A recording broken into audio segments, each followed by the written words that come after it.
Have you ever sat in a meeting and thought, what language are these people speaking?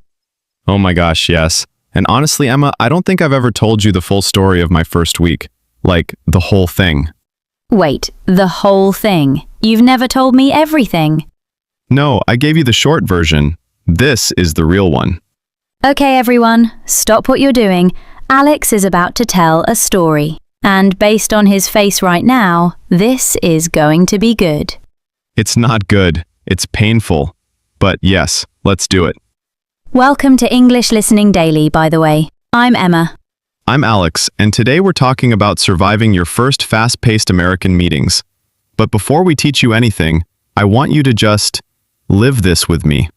Because I promise, by the end, you'll understand exactly why this topic matters so much to me. Okay, take us back. Day 1. All right, so day 1. New job, new city, new everything. I had practiced my English for years. I read business articles, I watched American shows. I genuinely thought, I'm ready for this. Famous last words. Exactly. So I walk into the office, and the first thing that happens, someone in the elevator looks at me and says, "Hey, how's it going?" Classic. And in my head, I'm thinking, this is a real question. They want to know how I'm doing. So I say, very seriously, well, actually, I'm a little nervous because it's my first day, and I'm worried I won't understand everything in the meetings. No. Yes. And the guy just blinks at me, smiles awkwardly, and says, "Oh, cool. Good luck." And he basically runs out of the elevator. Alex, how's it going is not a real question. It's just, hello. I know that now, but on day 1, I didn't know that. I thought I had just failed my first conversation, and I hadn't even reached my desk yet. Okay, that's painful, but keep going. What happened next? So I sit down, completely shaken, and 20 minutes later, my manager says, "Hey, quick sync at 10, conference room B." And I just freeze. Why? Because I don't know what sync means. Is it a meeting? Is it something technical? Do I need to bring my laptop? Do I need a password? I'm sitting there panicking silently, and I don't want to ask because it's literally my first hour, and I don't want to seem unprepared. Oh no. So I just follow everyone else into the room like a lost puppy, sit down, and try to look confident. Did it work? For about 2 minutes. Then the meeting starts, and people start talking so fast. My manager says something like, "Let's just touch base quickly before we circle back to the client deck. And, Sarah, can you loop in marketing?" Oh my goodness. I understood maybe 3 words in that entire sentence. Quickly, Sarah, and marketing. That's it. Everything else just sounded like noise. What did you do? I smiled. I nodded. I even laughed once when someone made a joke, even though I had no idea what the joke was. Wait, you laughed at a joke you didn't understand. Everyone else laughed, so I panicked and laughed too. And then, the worst part, my manager looked directly at me and said, "Alex, what do you think?" Oh no. My heart actually stopped, Emma. I felt my whole face get hot. Everyone was looking at me, and I had absolutely no idea what the question even was. What did you say? I said, "Yes, I agree." You just agreed? To something you didn't understand? I panicked. It felt safer than saying nothing. Okay, and then what happened? There was this silence, this horrible 3-second silence. And then my manager laughed and said, "Ha, well, that's one way to handle a disagreement," and moved on. Wait, so the actual question was about a disagreement, and you agreed with something that was actually a problem? I found that out later, yes. I had accidentally agreed that a deadline change was fine, when actually 2 people in that room were arguing that it was a terrible idea. Alex! I know! I went back to my desk after that meeting and just sat there thinking, did I get fired? Am I going to get fired today, on day 1? Did you? No. But I spent the entire lunch break convinced that I had ruined everything. I didn't even eat. I just stared at my screen, replaying the meeting in my head over and over. Oh, my heart hurts for you right now. It gets worse before it gets better, don't worry. There's more? Oh, there's more. So after lunch, I get a message from a coworker saying, "Let's hop on a quick call." And I think, okay, a phone call, that's manageable. I can do a phone call. Sure, reasonable. Except it wasn't a phone call. It was a video call. And nobody told me. So I'm sitting at my desk eating a granola bar, completely relaxed, thinking this is just audio. No.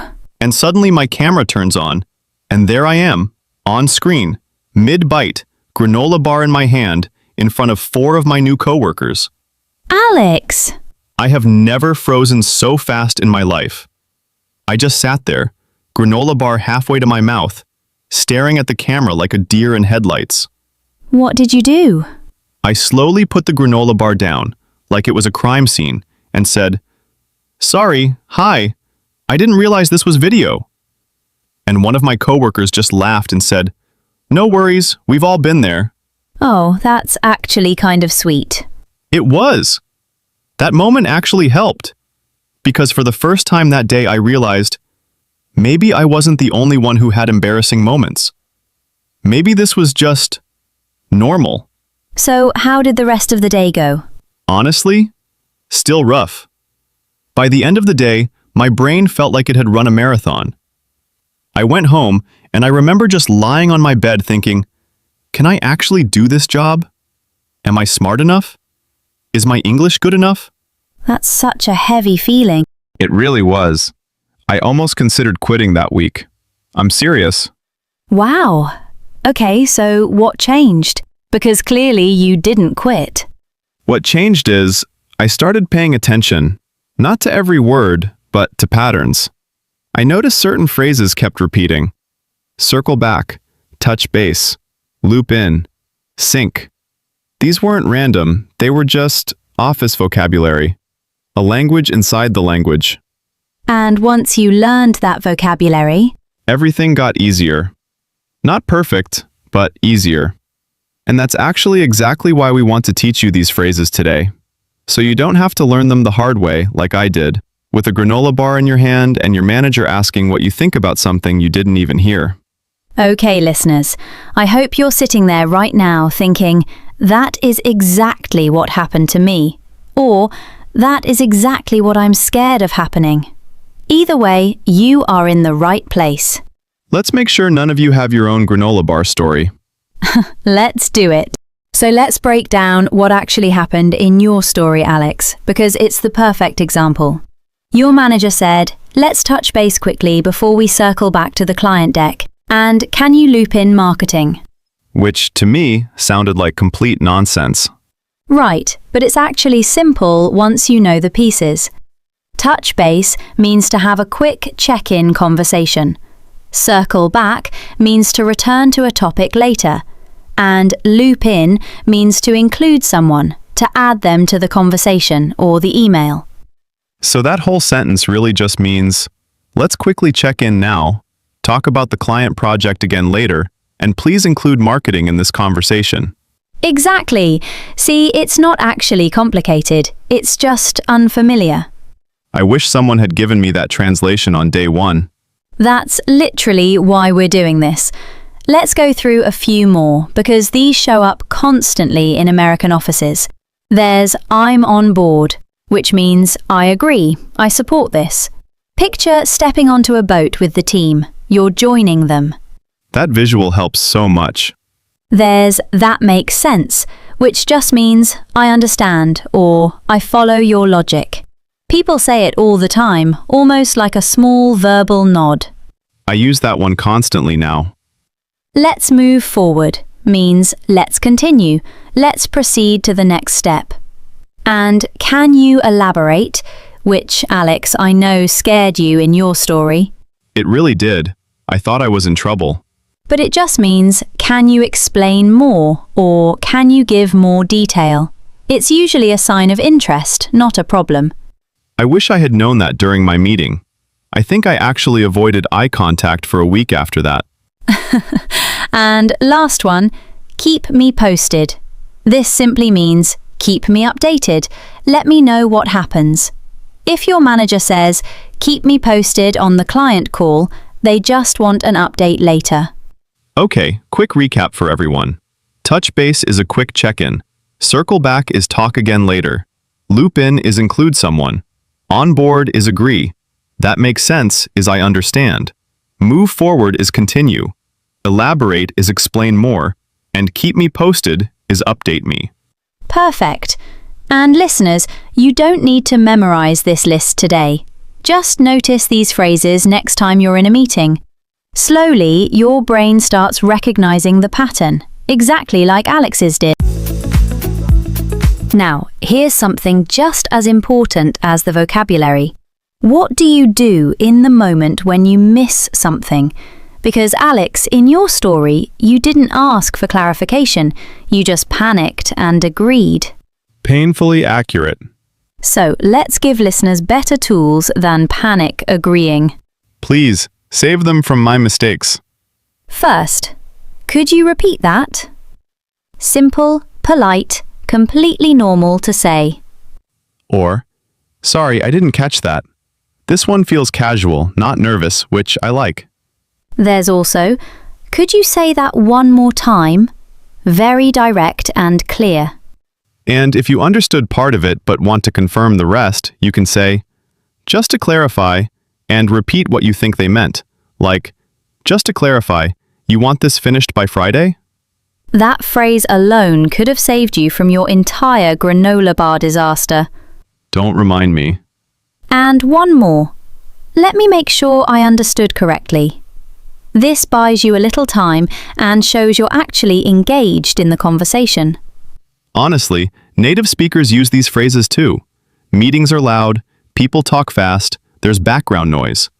Asking for clarification isn't a weakness, it's smart communication. Exactly.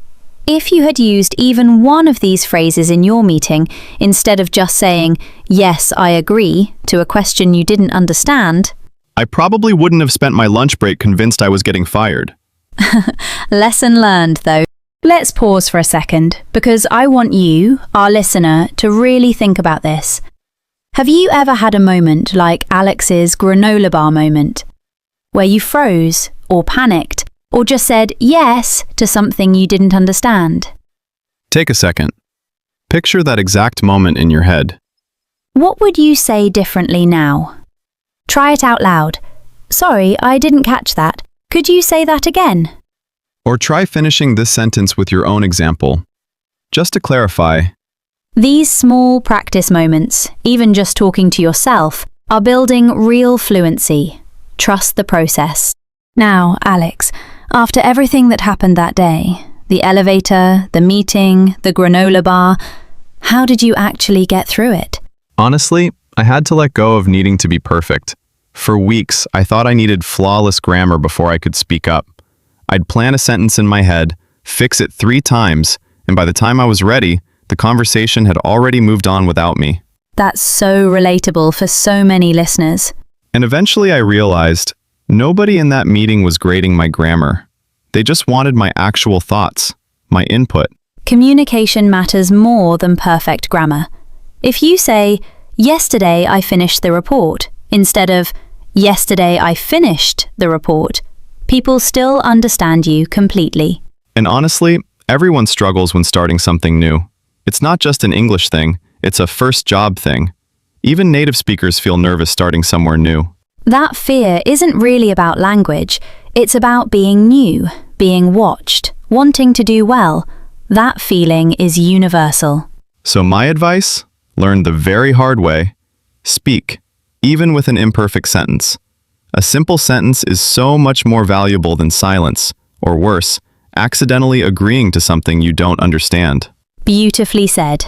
Before we go, I want to leave you with something encouraging, because today's story was a lot. It really was. Reliving it wasn't easy. But here's the truth. Progress is slow, but it's happening, even when you can't see it. Every meeting, even the confusing ones, your brain is quietly learning the patterns and rhythms of conversation. Looking back now, it's a completely different experience for me. Not because my English suddenly became perfect, but because I learned the phrases, I got used to the rhythm, and I gave myself permission to ask questions instead of panic agreeing. And confidence grows through practice, not by waiting until you feel ready. So if you're sitting in meetings right now feeling lost, just know, this is temporary. It gets easier, I promise. We're so proud of you for showing up today, practicing your listening, building this skill step by step. Thank you so much for listening to English Listening Daily. We hope this episode made you feel a little less alone, and maybe a little more prepared for your next meeting. If this helped you, please consider liking this video. It really helps more learners find us. And subscribe if you haven't already, because we release new episodes regularly to help you build real, confident English. And we would genuinely love to hear from you. Comment below and tell us your own granola bar moment, your most embarrassing or confusing meeting story. We read every single one. And trust me, whatever it is, I promise mine was worse. Until next time, keep listening, keep practicing, and keep believing in yourself. You've got this. See you in the next episode. Bye, everyone. Bye.